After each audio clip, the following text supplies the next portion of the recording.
Bueno, mi querida Nancy, estoy pensando solo en Sonora, imagínate. No estás hablando de un río, de una comunidad, es de toda una región. Dice que llegarían los efectos de la contaminación hasta Hermosillo, la capital de un estado, pues no por sobredimensionar esto de ninguna manera. O sea, es alucinante que esto esté ocurriendo y que nosotros estemos en lo menos importante, y lo digo como sociedad. Ojalá que también desde las instituciones, desde las trincheras gubernamentales, se retome esta investigación y se exponga, se exhiba tantas veces sea necesario para la concientización y, ¿por qué no?, en algún momento también hasta las sanciones a esas industrias que con total impunidad hasta el momento han hecho y deshecho, Nancy. Totalmente de acuerdo, Vicente. Me parece que esto no debe de caer en saco roto,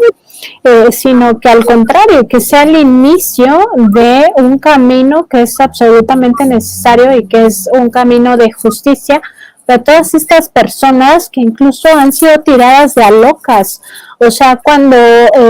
ellos denuncian que es por la contaminación,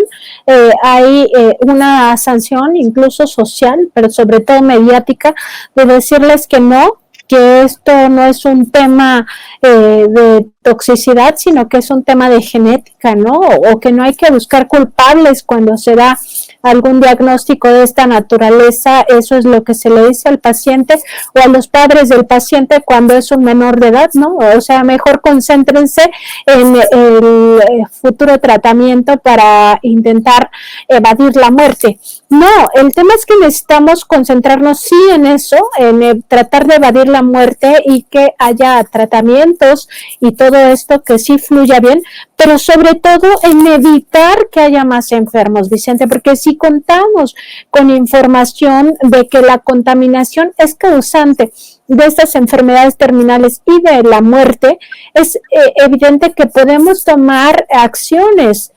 como pueblo, como sociedad, como instituciones. El Estado mexicano tiene que tomar acciones ya, porque hay evidencia científica a través de estos exámenes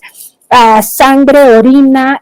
otros fluidos y también tejidos de las personas que están en estas áreas aledañas a los infiernos industriales. Y estas personas salen pues con estos residuos que no son ni siquiera cercanos al límite de tolerancia de cualquier cuerpo, pues por eso se enferman. Claro, si salta el nivel de plomo en tu sangre o el nivel de cromo o de cadmio o de cualquiera de estas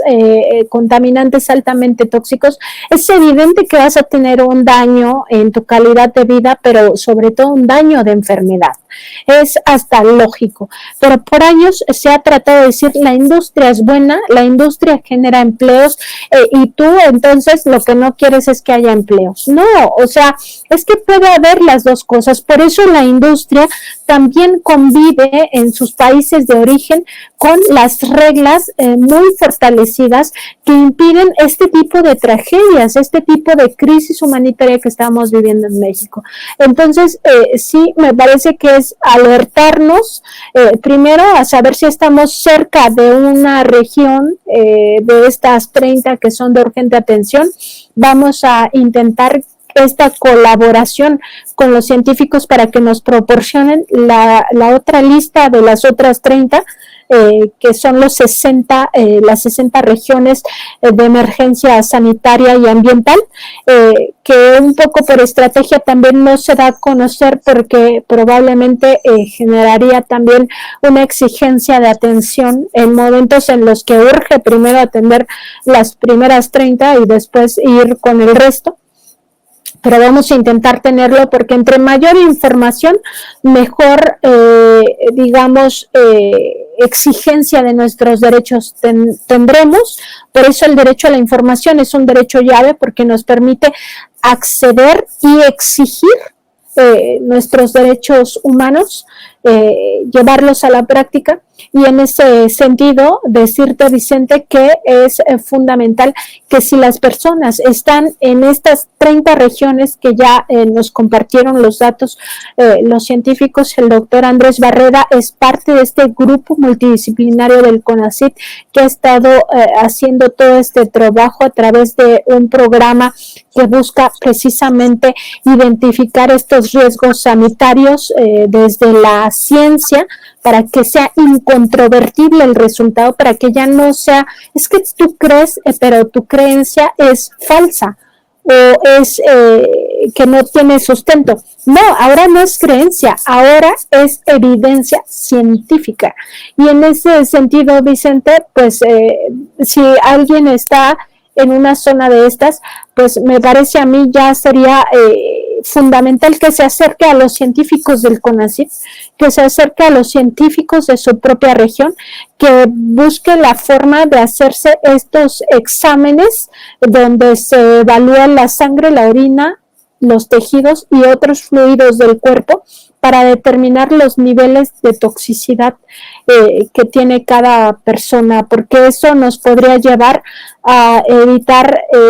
fatalidades o a revelar si algunas personas en este momento son propensas, y si cambiando de región o modificando algún tema de su vida cotidiana pudiera evitar la muerte, evadir estas enfermedades. Y si se tiene ya el problema en casa, si uno de los niños, de los adolescentes o incluso los adultos está presentando estos temas, Vicente, como aborto espontáneo en el caso de las mujeres o de las personas gestantes, que ahora se dice así, o que tengas un tema de insuficiencia renal y sepas que estás en esta región, aunque te hayan dicho no busques culpables, no busques el origen, tú concéntrate. Me parece que es importante exigir también estos otros estudios para saber si esa enfermedad no se deriva de la industria. Mucho del cambio que ha habido en Estados Unidos en este sentido es porque la propia sociedad empieza a demandar a través de estas demandas colectivas, de estas denuncias de carácter penal colectivo a las transnacionales, a las empresas, y les hacen cumplir con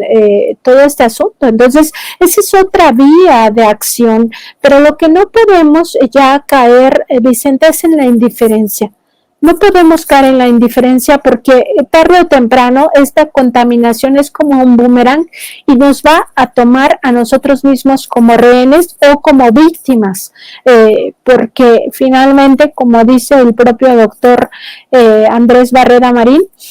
pues vivimos algunos en megaciudades, otros en estas zonas donde se conviven o convergen todos estos tipos de contaminantes que tarde o temprano o nos pasa a nosotros o le pasa a algún familiar. Entonces, y me parece a mí también que es ya muy común, muy constante, que personas que conocemos